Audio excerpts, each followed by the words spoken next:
Welcome to another Power Hour presentation from the Canada Growth Network. I'm really glad we're having this conversation about tariffs, and you invited me here today, especially with the Canadian business community right now. A little bit about me. I spent most of my career working with leadership teams when profit performance doesn't match revenue growth. And what I've learned over the years is that external forces rarely destroy margin. Lack of a structural visibility typically does within a business. Between Canada and the United States, we operate in one of the most integrated trade corridors in the world. And that integration creates opportunity, but it also creates hidden exposures. Tariffs are rarely just a tax. Yes, they are margin architecture issues for business.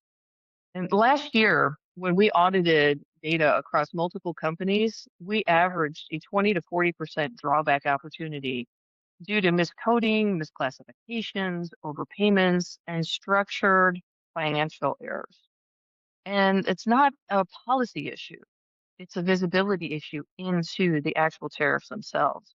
So today I wanted to reframe tariffs not as a political issue, but as a profit strategy for business owners, leaders, and those that know business owners and leaders that have been impacted by tariffs either in this year or previous years. And so most small businesses and a lot of business leaders view tariffs as a compliance issue or a customs broker issue or a government issue. But what tariffs directly affect are the gross margins, the working capital, and ultimately the valuation of the business. For instance, a 5% tariff doesn't reduce profit by 5%. It has a ripple effect across the organization that, unless it's being watched, many people aren't aware of.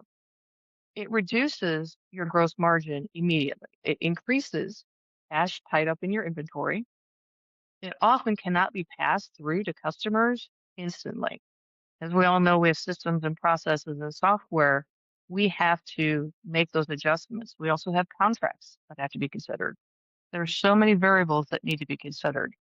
It can also create distortion of pricing across segments as well, especially for those that are more price sensitive. And we'll get into pricing a little bit later. For a $10 million company operating at an 8% net margin, that cushion of variability is very thin.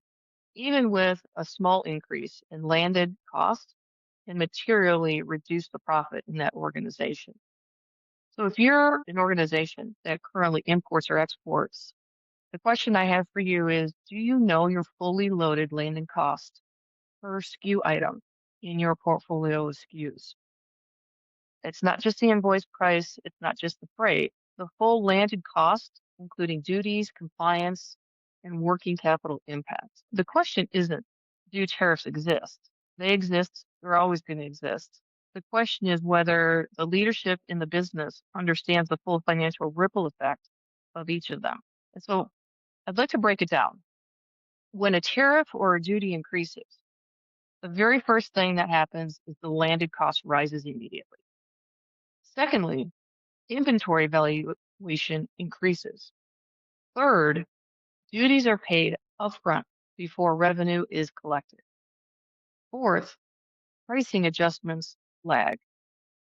And fifth, the gross margins of the organization compress. And if in your business, if tariffs increase tomorrow, how long would it take for you to adjust your pricing? Would it take a week, a quarter, a year? Most businesses do not immediately see the compression because it's absorbed in small ways. But over a few quarters, it's going to start showing up in your EBITDA. And here's where it gets more interesting. In many cases, the tariff rate itself is not the biggest issue. The biggest issue is that the classifications and the documentation are wrong. When we reviewed our filings last year, as I mentioned before, there was a 20 to 40% of duties that were overpaid. That means companies were unintentionally overpaying. And it might have been for a various number of reasons. They might have been misclassified HS codes. In an HS code, if you're not familiar, is the code of what the item is being tariffed or taxed at. If that code is incorrect, you could actually be tariffed at a higher rate than you should have been. A lot of times if there's a question about the coding of the actual product, the default will be to a higher classification to ensure that they're not under taxing for that product within the company. And then also failing to qualify properly under the United States-Mexico-Canada Agreement, or it's called USMCA. It is the trade agreement that replaced NAFTA in 2020.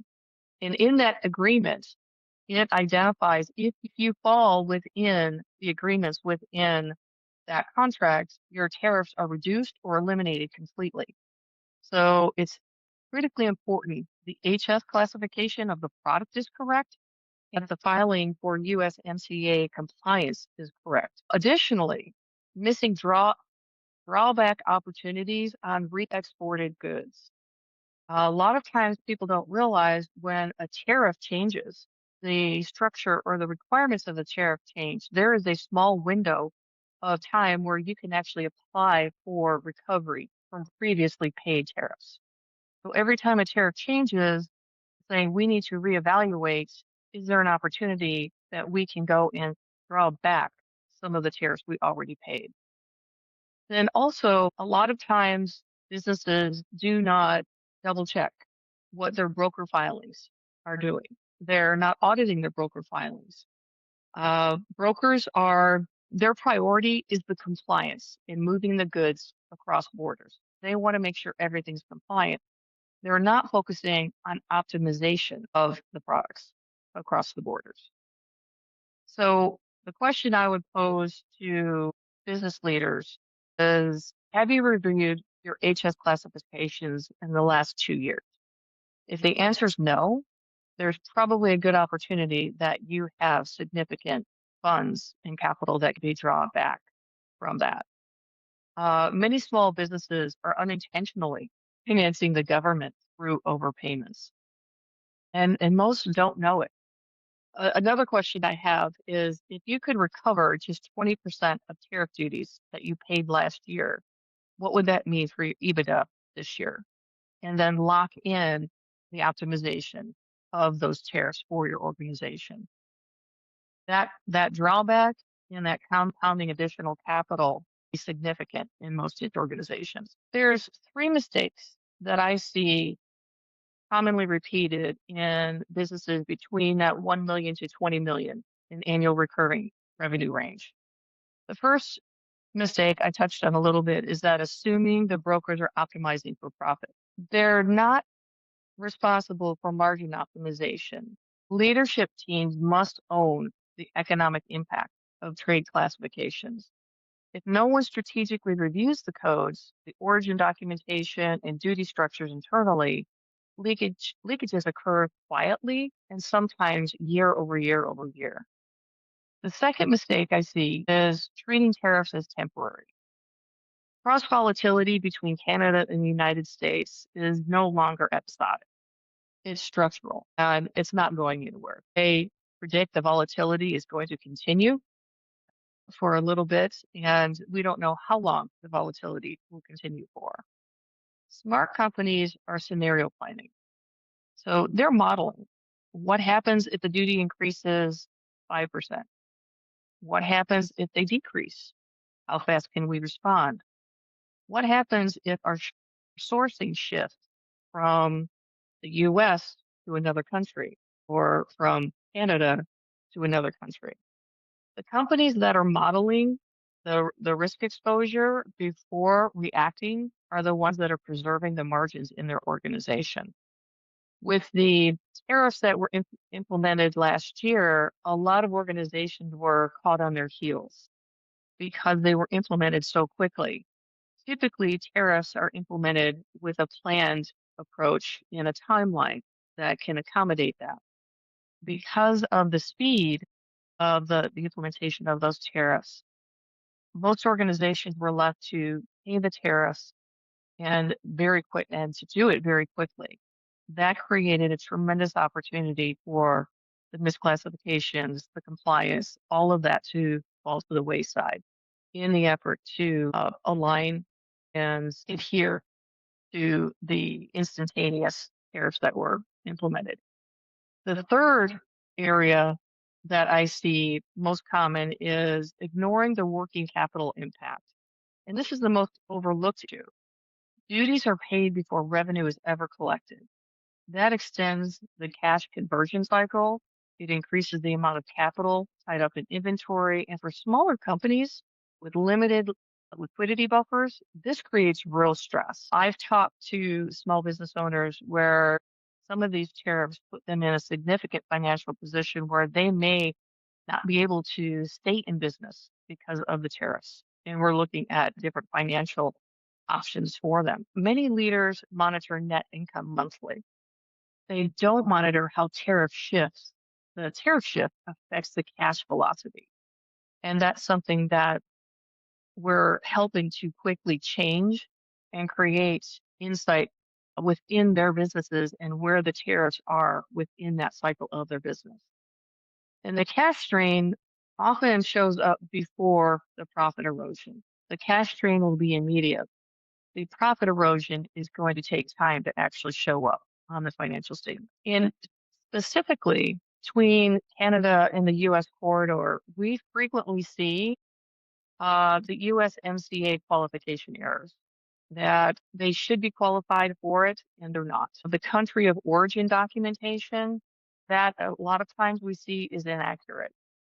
The chess codes have not been reviewed in years. And even with the same brokers, there is inconsistent broker activity and broker insight as well.